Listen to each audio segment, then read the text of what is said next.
early on, we were mostly selling to developers because we're an early stage company. They could have a trial beforehand. And so we went from that motion, which was very much centered around the IC, around the individual. And then over time, we started selling to managers and directors and VPs and C-levels. That was a journey that we had to go through. Our struggle was not to get developer love. Our struggle was to get visibility with managers and with the rest of leadership, because we wanted to move away from being thought of as this little tool, this little kind of cute if statement that we put in somewhere and some people use it. We wanted to move into helping people understand why this is actually critical to a lot of the major things that you're looking to do. Selling to developers changes as you move up market. In the beginning, most of your growth is product-led. Developers don't want to talk to sales, they just want to get into the tools. Growth happens by having a great product and a strong sales assist motion. But as you shift up market, you're selling to leaders who care more about outcomes than features. Sales starts to feel more like sales. Hector Hernandez, our guest today, has helped 3 developer software companies make that move up market. Welcome to Grow and Tell, the show where revenue leaders tell the growth stories behind successful companies. I'm your host, Alex Krakoff. Grow and tell, grow and tell.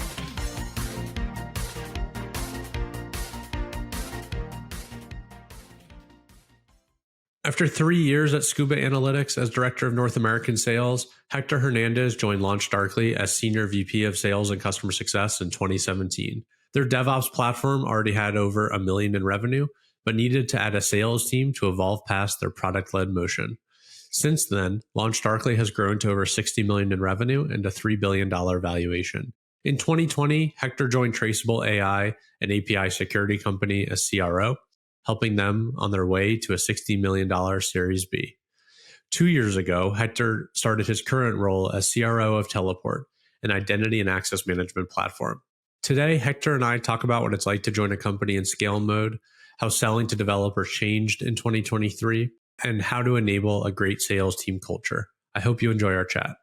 I'd love to start today's conversation with your time at LaunchDarkly, where you were an SVP of sales and success. Can you paint a little bit of a picture of like what was LaunchDarkly like when you joined, and why did you decide to join the company? Yeah. Sure. So, it's always fun to kind of go back through memory lane a little bit. Before I was at LaunchDarkly, I was at a company, I was in an analytics company. And I was at a point where I knew I wanted to kind of take over a team. I wasn't going to do it there because my boss was incredibly capable and he was like one of my mentors. And by all means, me taking over like the team would mean that my, at that time, boss would no longer be there. And I don't know if I would want to be at that company without my boss. So I started looking for different opportunities with his support, and he was awesome about it at that time. Like finding a mentor that can be so supportive about like your career and your ambitions really early on is a gift. And when I first talked to at LaunchDarkly, when I first started kind of that experience, I have kind of a funny story for you. Is after I had started talking with the CEO there, Edith, she asked me to come into the office. And I was like, cool. The office was in downtown Oakland. I live in Oakland. So I was like, oh, I was super excited to go in. I went in and I think my meeting was like at 9:30 and I showed up at 9:15, a little bit early. And when I got into the office, there was no front desk. So I like went into the elevator, I came out into the office. And as I walked into the office, everything is pitch dark and this alarm starts going off. And I was like, what is going on? Like, it was like, it was a sketchy operation to say the least. And like a minute later, someone else came up and they're like, hey, are you Hector? And I was like, oh, yeah. It's like, oh, okay. And then they like turned off the alarm and it had just started. Like the day had just kind of started. And it just shows like what a small it was like a small family operation that, really started. So when I first got there, there were 2 people total kind of on the sales team, and really about like 2 other people on the marketing team. And that's kind of where the journey started. And do you remember what like your early conversations were like with Edith? Like, was she just like, go do sales, or was she doing a lot of founder-led sales and you're kind of like helping bridge the gap from founder-led to sales-led sales? Like, what did that really partnership look like in kind of the early days? That's exactly what we were trying to do both. So at first it was all founder led and she was amazing about it, but she's like, look, I've exhausted my ability to kind of, grow this company alone.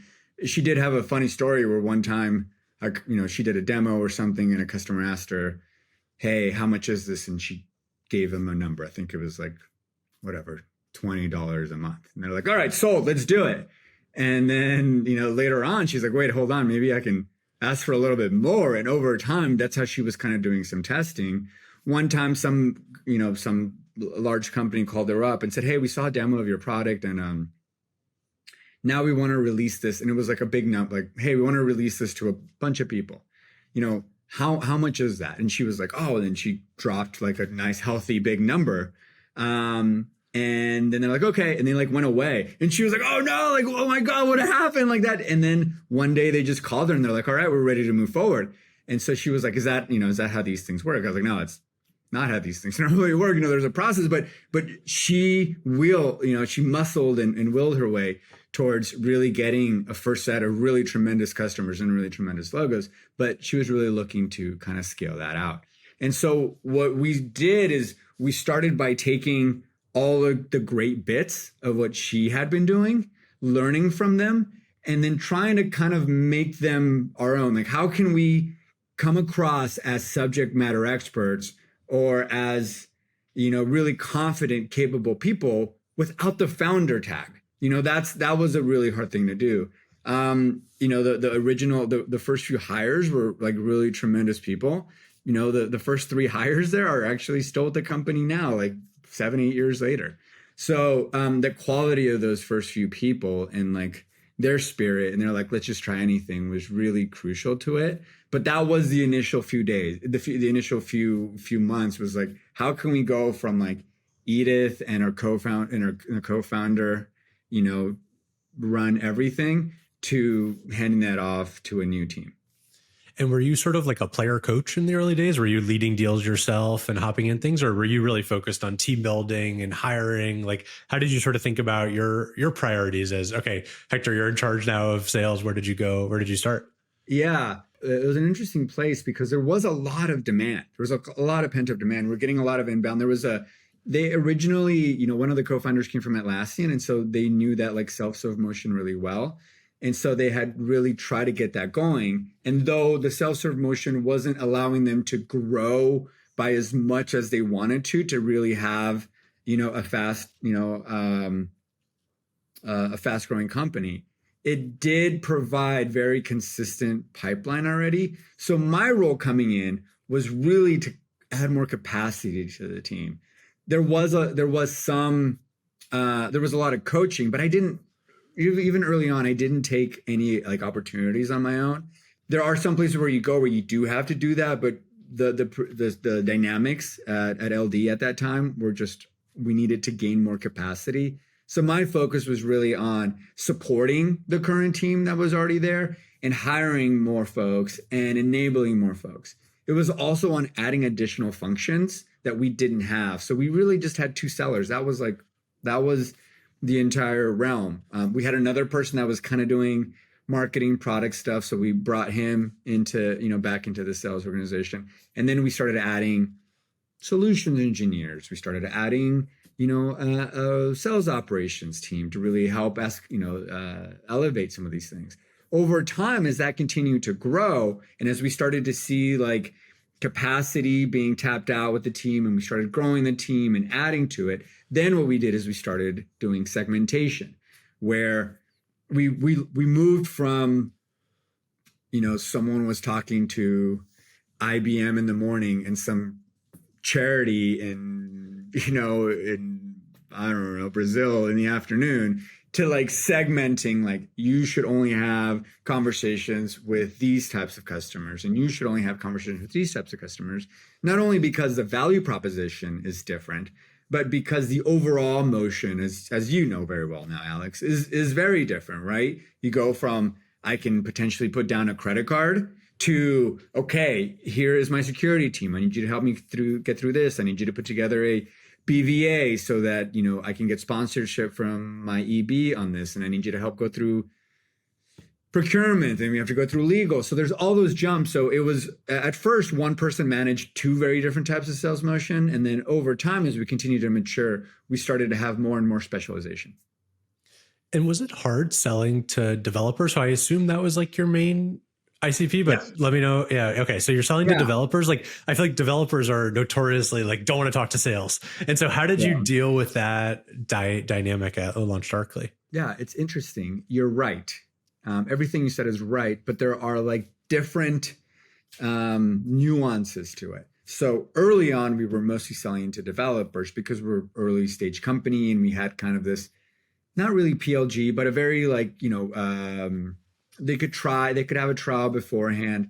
And so we went from that motion, which was very much centered around the IC, around the individual. And then over time, we started selling to managers and directors and VPs and C-levels. That was a journey that we had to go through. But at first, when we were working directly with developers, the interesting part is eventually, when they tried the tool on their own, they needed someone to help them. It's the old like sales assisted model, right? That even the ICs were like, okay, I really like what I have here. This is going to cost me more than I want to put on a credit card. I need you to help me fill out this security questionnaire. Or I need you to talk to my procurement person because they want to know that you have SOC 2. So they would bring us in, but these were like very qualified like PQLs. This is before the time when like all of these definitions and things really existed. And so a lot of it was assisting the customer through the process. Now, very early on, what we also established, like one of the other functions that we established is an SDR function. So when we first started with only 2 AEs, they were really just managing inbound. There was a strong belief in the marketplace that you can't outbound to developers. And that is for the most part true. But you can, if you see a lot of interest in your company, either through your website or maybe a cluster of people are starting a trial or something like that, you can outbound to the managers or the directors, right? That was the beginning of our journey up. And those people are highly responsive when they know about the company, when there is something that they need. And so we started just augmenting what we were doing. And what that added to us is we had access to higher level folks earlier, making our deals, you know, larger. And it also helped us become more of a driver of the sales motion. Then essentially in a sales assisted mode, you're oftentimes kind of siloed to a passenger. You can still do things to become more aggressive, but your place is definitely a little bit different.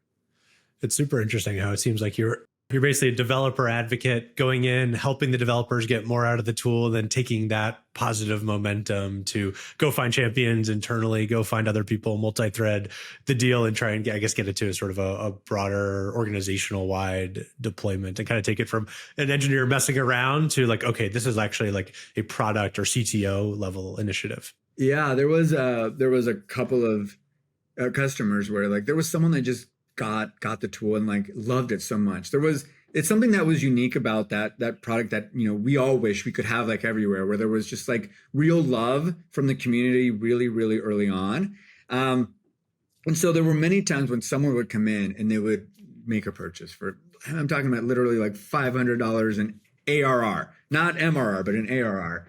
And then over time, you would track that account, and they would go from $500 to $5,000 to $15,000. And then, you know, they would really team with us. And then you would see like, whoa, okay, you know, instead of going through that trajectory, every 6 months, you're going out by 50K, 100K.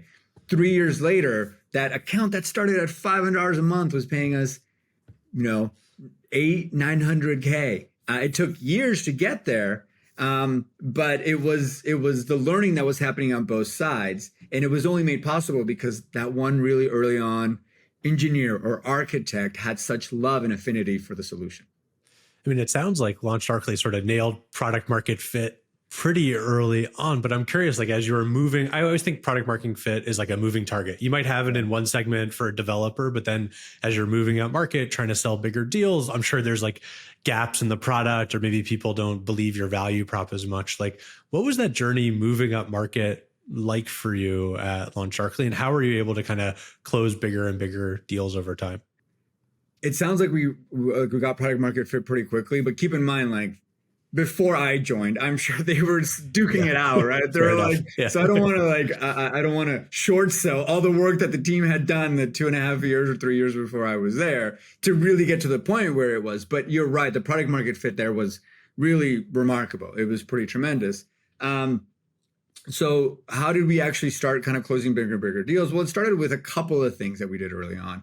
Number one is the segmentation. So having different people focus on different things. This is obvious to a lot of people that are already at large scaled out companies or that have gone through it. But in the early days, especially with technical founders, it's not that obvious. It's not like, oh, okay, like, oh, I didn't realize I needed to segment. And where do I segment? And how do I treat these people? And how do I compliment? What's the plan? And like, how do I measure success? So we were kind of going through all this. We were fortunate enough to be able to up-level most of the existing team, because they were really sharp, great early hires. And then we started hiring into those specialized roles. So we would hire someone that had experience managing, that was familiar with things that sales folks are familiar with once, you go through large transactions, right? They were familiar with MedPick. They understood what it was to build a champion and challenge a champion. And so it was a combination of bringing the team up as well as kind of bringing in folks to augment that skill set. And when we brought in folks, we had a great culture where every new person, whatever skill they had, we magically were able to kind of see it spread across, the org. So like, oh, wow, I've never seen this, business value assessment, but this person over here is using it. I'm going to go take that. And so that's something that was a way in which we were able to kind of grow. It's a different, man, I'm going to sound so old, but it was like a different time because that company was all built out of Oakland. Like the office was there and everybody went in. And if you needed help, you would just like turn and be like, hey, can you help me? Or you would hear something and say like, oh, I want to pick that up. Now the world is different. Like where I'm at Teleport, we're much more distributed very, very early on. And so we have to be intentional about how we do that in a very, you just have to be very intentional about it versus in the past, it just kind of happened. I'm curious, are there any memorable deals from your time at LaunchDarkly that sort of stand out, or any fun closing stories? One thing that I do remember doing that was fun is at one time, Edith invited me to go on to some CTO Connect thing. It was a conference and we presented. And the night before we were going to present, or she was going to present, and I was there kind of, meeting a bunch of the other leaders. We were asked, hey, do you want to ring the bell or do you want to hit the button at NASDAQ? They're like, we had a company they pulled out and like CTO Connect people are going to do it. And I remember going through that with her at the time and just like really seeing it. It doesn't feel like this is because it wasn't, our company, but just seeing and being there makes you so hungry to be like, I got to get here on my own. I got to like come do this, because like the feeling of just being able to do that is something that has like forever stuck with me. Like, I got to feel this again. I got to do this one more time. I mean, I got to do this with my logo in the background. Yeah, now you're going to do it with Teleport soon enough, which we'll get to. Yeah. I'm curious, like when you're thinking about growing out a sales team and hiring sales folks who go sell into developers, like, is there a specific profile you look for because you're selling into developers, or does it really not matter and they just sort of have those sales skills? And then the sort of flip side of that question is like, do you need to mold the training program in a different way because you are selling to a more technical audience? Like, how do you sort of think about that problem? Yeah, early on, this was definitely true, where we would mostly hire people that had already sold to developers. And it's interesting because they understood that with that persona at that time. Also, I think developer sales has changed a lot in the last couple of years. But with that persona at that time, when really for the first time in the market, developers were a buying engine. They were kind of a buying center. Before that, it wasn't really like, before they were able to run credit cards and do their own trials and stuff like that. It wasn't how it worked. Like SaaS really allowed this. Before then, it was mostly IT teams that were able to buy stuff because everything had to be deployed and installed on-prem. Now, when things are just, download this trial and get going, obviously, it really changed the dynamics, the power dynamics. So we mostly hired folks that had previously sold to developers because they understood developers want to see a lot of value up front. Like they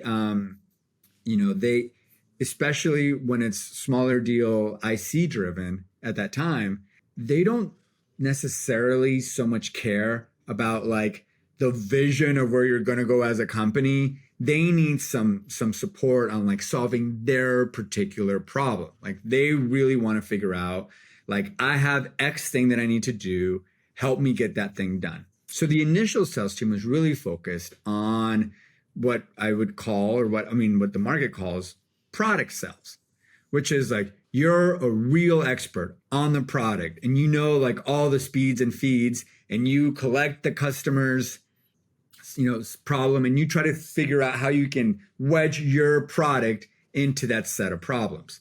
That was great and fun, and it allowed us to grow quite a bit. But over time, we had to move from product sales to solution sales, and that's a much bigger leap to take. And the kind of seller that we brought in when we needed to make that leap was different. We were able to like enable and train some of the folks we had for sure. But in general, we would start with folks.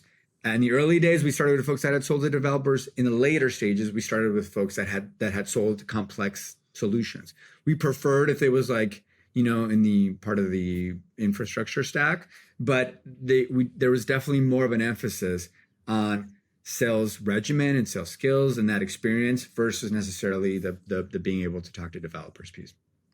And you had mentioned at the beginning, like LaunchDarkly was sort of your first shot, I guess, like really running a whole org, right? That's what you wanted. I guess you were at Scuba Analytics right before, and you didn't get that chance there for good reasons. And so this was sort of your first shot. I'm like, I wonder how that was for you on a personal level. Like, what was the hardest part about doing all this? How were you able to kind of figure it out and manage kind of this new role? Because you had never done this job before. Yeah. I always tell people that having a really strong mentor is like worth its weight in gold. Having people that you can go to help ask those questions that you feel are kind of like silly questions. You're like, oh man, like I don't want to ask someone, but I don't know how I should structure a comp plan for an SDR. Like, what should I do here? Like, and like having that community of people that can help walk you through stuff is amazing. Like that's definitely something that I think is needed. And then also eventually realizing that none of this stuff is like no one is like just born knowing the blocking and tackling operational stuff. Some people are great sellers because they're naturally great presenters, or, they're very charismatic, or they have, great relationships or a great network. But even those folks, once they go into leading a team or even managing a team, a lot of those dynamics are new. So trying to move past that imposter syndrome and just understanding like it's more important that I recognize my gaps than to try to ignore them. Like knowing that they're a gap, I can actually start working towards them. Not knowing that it's a gap, it's just gonna continue to be a problem. So that was a big transition. I think in the beginning, I will emphasize the importance of hiring. We had a really strong team that allowed me to maybe not be as concerned with like the day-to-day, like how was that call? Like, did we say the right things? Did we make sure we didn't offend anyone? Like it was a team that was like really able to handle the majority of the day-to-day tasks. We would need some direction, and we would review stuff, and we would review calls, and we would go through best practices, but they were really, really capable and competent. And that gave me the ability to go focus on how we were actually going to scale the team. The last thing I'll mention on that is everything is very, a lot of this is based on where the company is at the time and what it needs. Again, it's an enviable position to come into a company and having the first thing you need to do is really scale. Like that's not always what happens. Oftentimes you have to come in and, like, as you mentioned, what you have to do is you need to figure out what is the product market fit, what is the value, what is the competitive landscape. And so it's, the things you would do would be slightly different. But when the product market fit is really strong and you already have some demand coming in and you can just focus on the challenges of scaling, it doesn't make it any easier, but it allows you to focus a lot more.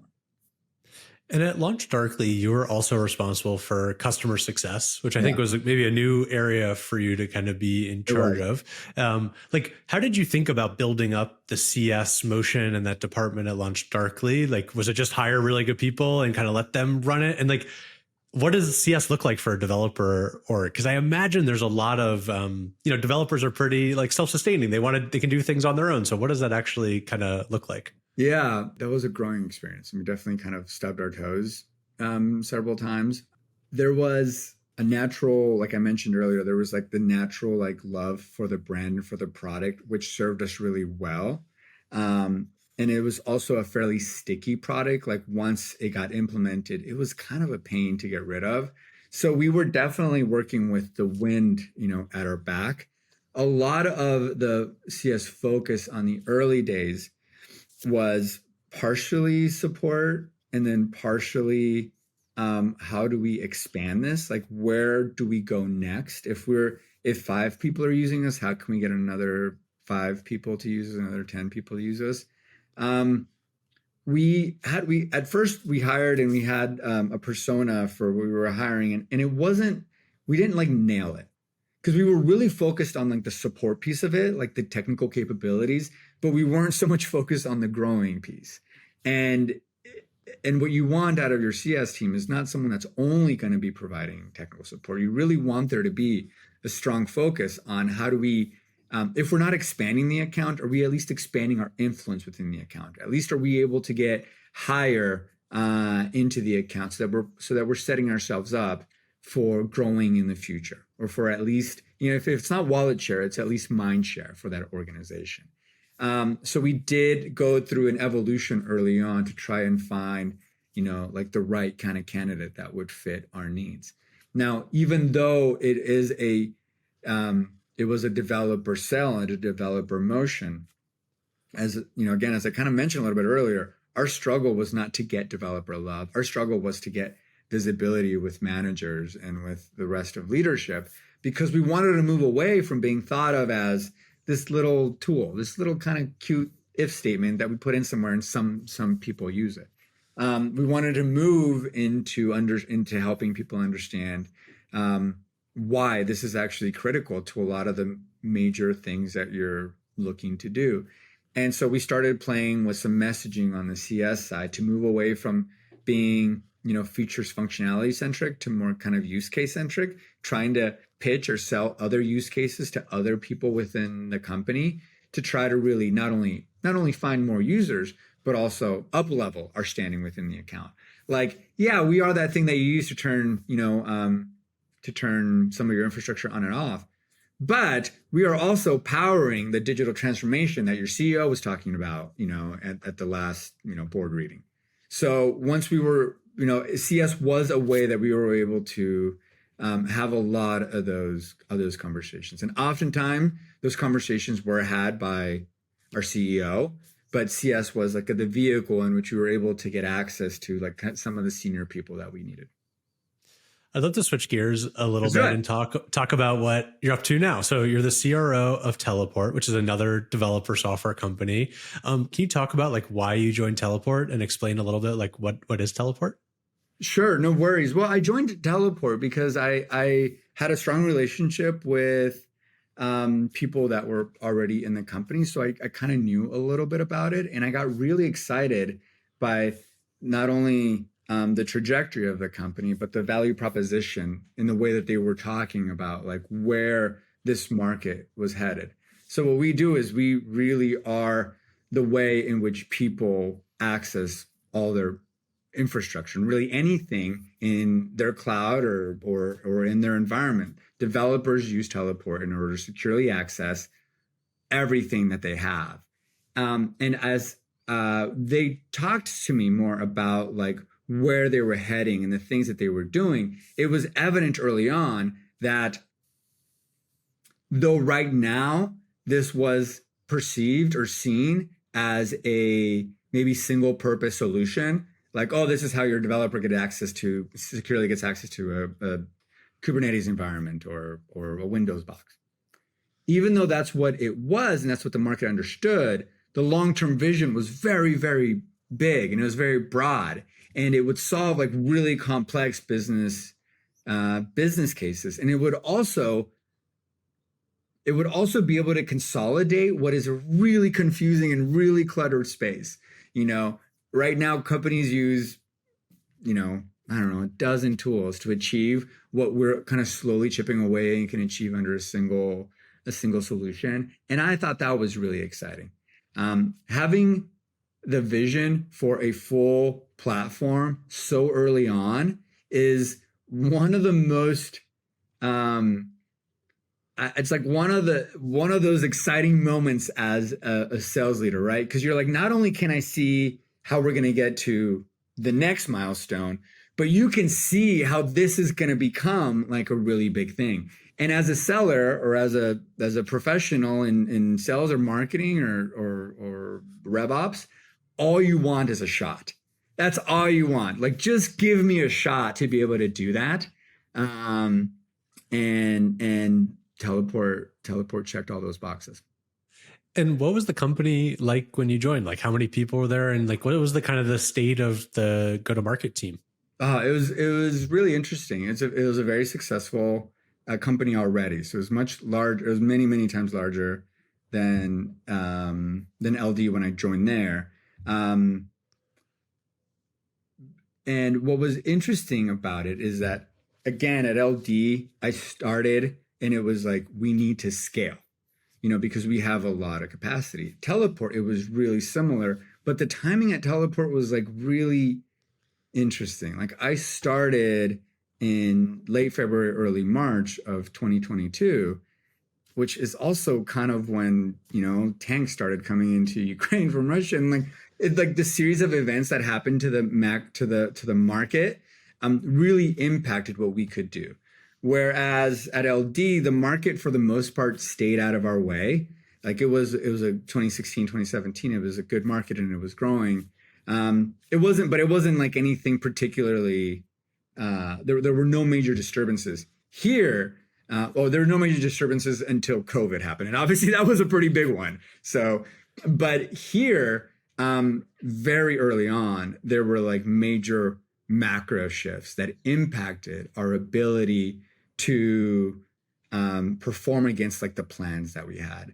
So it has for me and for us, as I'm sure it has for everyone, it required you to relearn or have a lot of agility on, okay, like, this is how we've done things for the last few years, and this has gotten us here. Let's take all the best bits of that, and then let's figure out how to like redo it because the world has shifted.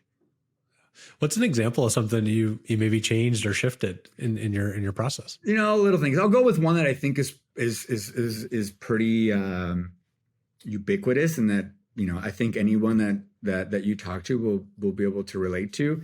It's the fact that there was a point in time, there was a big chunk of time when money was readily accessible, and when you were going out to sell, what that normally meant, because money was readily accessible, is that you could get approvals at some relatively low levels.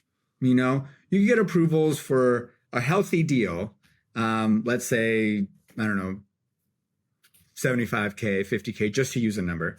You could get approvals on a pretty healthy deal from a manager or a director. And if they told you, yeah, I have this budget and I can spend it, they meant it. And you went through your motion and you were able to close that deal. You still had to work for it and you had to win it, and there was still a lot of work that needed to be done, and it was hard. And, closing new business in our industry is never easy, but the goal line never shifted. We have cash to spend on this, and they did spend it on that. About 18 months ago, we saw a really, really quick shift from, yes, I have this money and I can spend it, to, yes, I had this money, but now I'm being told that there's a new process. And I don't know that new process. It's not only that they didn't have the money to spend anymore, it's that they didn't even know what the process was to do it. And oftentimes the process would end with like, oh, now our CFO needs to approve everything.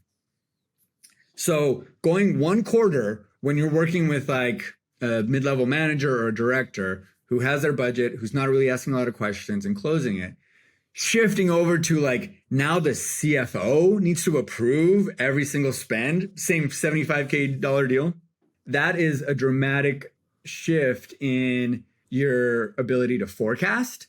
It really changes all of your core metrics, because sales process and sales cycle length are a core part of so many of the key metrics that we all use to measure, the health of ourselves, and that the industry uses to measure the health of our company.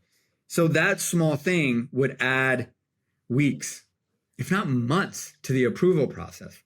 And then oftentimes they would just say no. Like, yeah, we did have that budget, but you know what? We're cutting back on everything. We're now freezing all spend.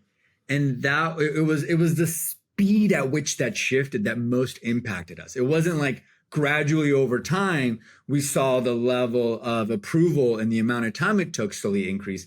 It was like, April to May. It was April. We're still going. We're still closing this. In May, it was like, hold the phones. Everything is now paused.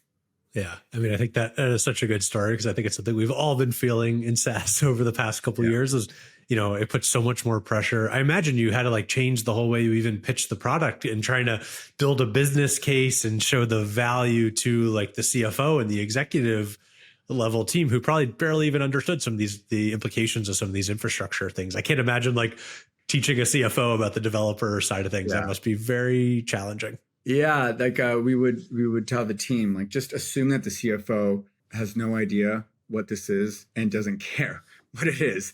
Like, why does it matter to them? Like, why does it matter to the business? What is the thing that is being held up? And it's hard for a sales team or even a sales leader that has mostly sold or grown up through the ZERP era of SaaS to make that transition so quickly. So the market was punishing reps for doing things that it had rewarded earlier. So it went from rewarding speed and just cutting through things and just like high transaction, and it just really quickly punished people. So people that had grown up thinking like, oh, I can make my number by doing these things, all of a sudden woke up one day and they had to like go back and read up on the old school sales books, right? Like, hold on, all right, I need to be multi-threaded into this opportunity. And I don't know who my EB is. I need to go figure out how to get in front of my EB. And there were some simple questions that we were starting to ask. And I don't blame us for not necessarily asking these before, because people were transacting. But something like, have you ever bought a solution like this before at your company? Because people jump around companies a lot. Our buyers jump around a lot. Have you ever bought a solution like this at your company? And if they said no, well, it's like, oh, who has at your company, and can we get them involved? Like, can we get them to be our Sherpas to kind of help us figure out like what are the next steps that need to happen? And if the answer is like, yes, I've bought something like this before, a very simple question was like, okay, when? And if it wasn't in the last quarter, it would be like, hey, are you sure that that's how your company still buys? Like, have there been any changes, to your company that would indicate that this is shifting? And that was true not only in the mid-market and SMB segment, but like those shifts happen at the enterprise as well. Like, I have a lot of empathy for procurement folks because I've worked with so many in my career, and I know that they have a very important role that they play for organizations. And I know that the last year or so, they would be like, they kind of got a little bit of power back, and they're very happy to kind of flex that a little bit, because for a long time the buying process got away from them.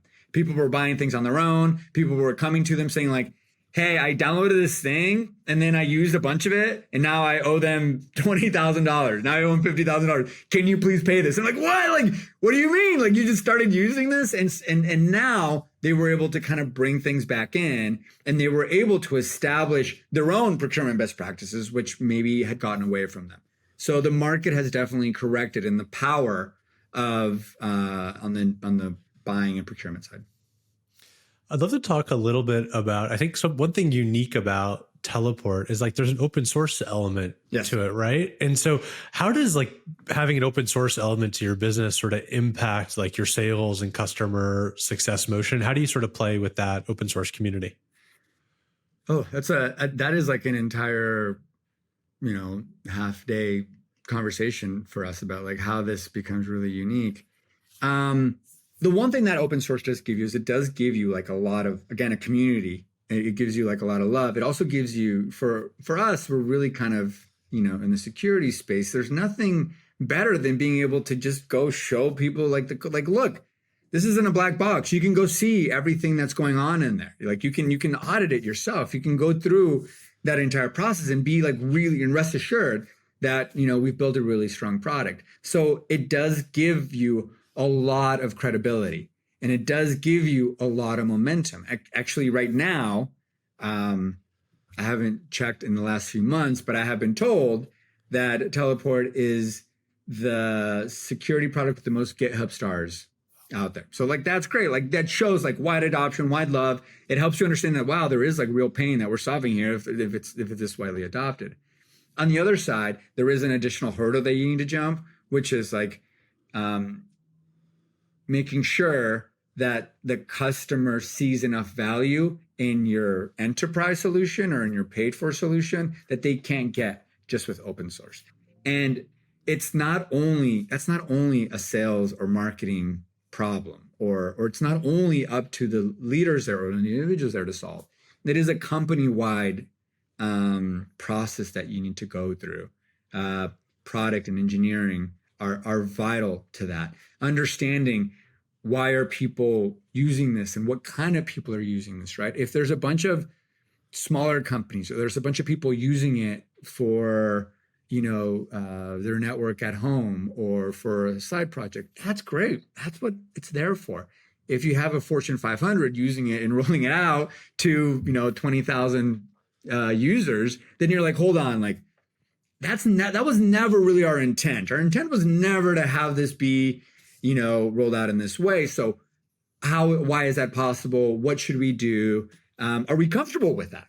Maybe we are, right? But like, how do we optimize this so that the customer gets value, so that the right targets are using that solution, and then the right folks are finding enough value in your enterprise product to kind of continue that journey. And it takes a lot of iteration.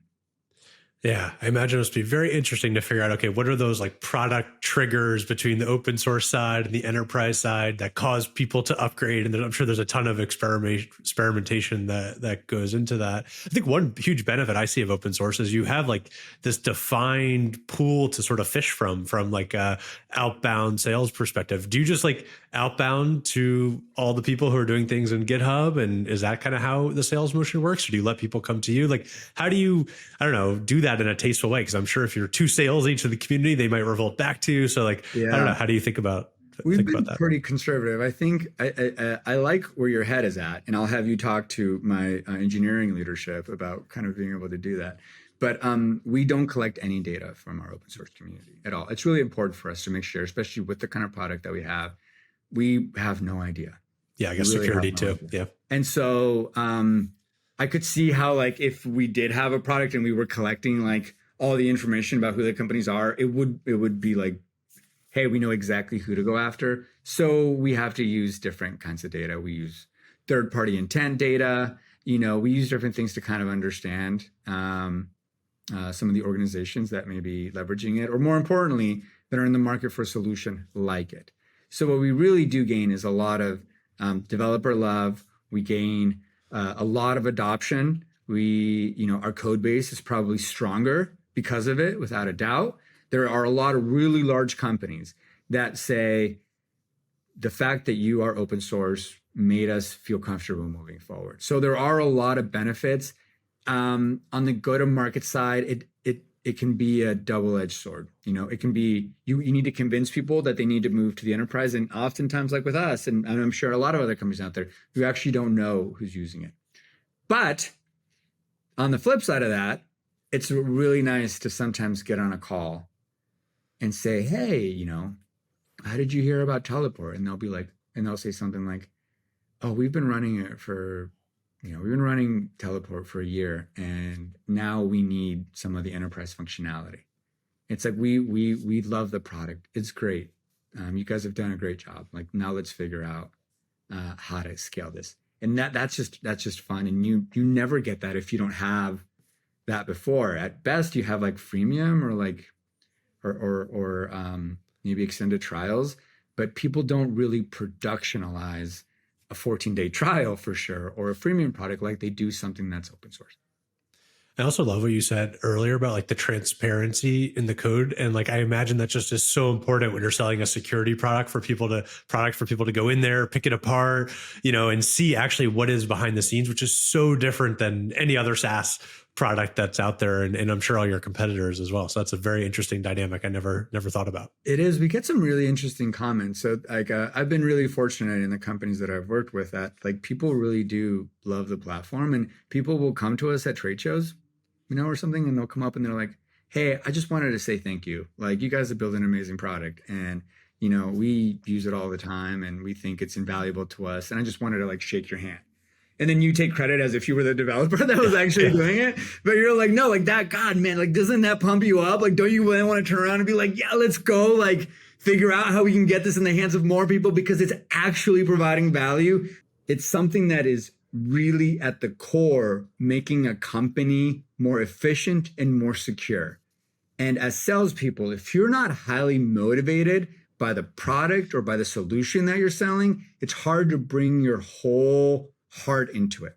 Because and Alex, you know this, we've talked about it, we lose and fail way more than we win on a daily basis. Our emails and everything, we deal with losses all the time. And sometimes you deal with them for many days or many weeks in a row. In a large enterprise sale, you can deal with it for like a couple of quarters. You're just like losing and losing and losing.